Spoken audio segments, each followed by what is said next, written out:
میرا سوال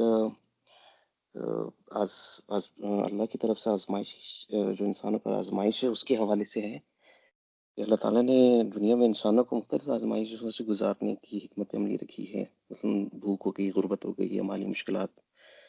آم، کوئی بھی آزمائش آسان تو نہیں ہوتی، لیکن یقیناً سمجھ میں آتی ہے کہ بہت مشکل آزمائشیں ہوتی ہیں، لیکن ایک ظلم ایسا ہے جو میرے سمجھ میں نہیں آتا کہ یہ واقعی یہ آزمائش ہے یا کوئی امتحان ہے، جس میں بچے بچوں کے ساتھ جنسی زیادتی جیسا ظلم جو ہوتا ہے، تو اس قسم کے شدید ظلم اور انسانی تکلیف کو آزمائش کے تناظر میں کیسے سمجھا جائے؟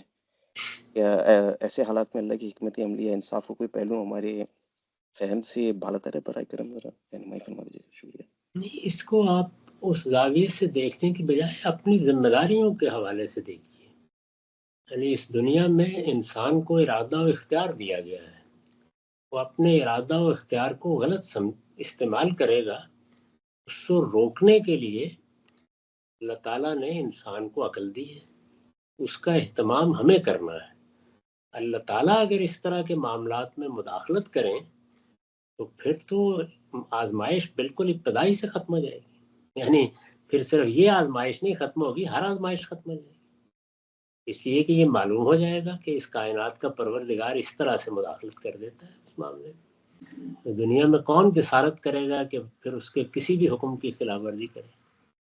تو اس کو اپنے ذمہ داریوں کے حوالے سے دیکھنا چاہیے، اور ارادہ و اختیار کے استعمال کا لازمی نتیجہ ہے۔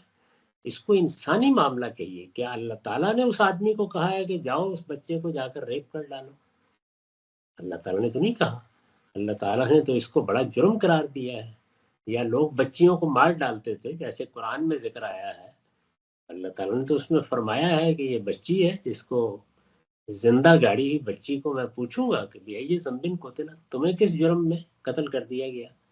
لیکن اللہ تعالیٰ نے کیا انسان کو یہ کہا ہے کہ تم یہ کام کرو جا کے، یا اس میں کوئی ایسی چیز رکھ دی ہے کہ وہ یہ کام کرتا ہے؟ ارادہ و اختیار دیا ہے، وہ ارادہ و اختیار کو غلط استعمال کرتا ہے، تو یہ ہماری ذمہ داریوں سے متعلق چیز ہے۔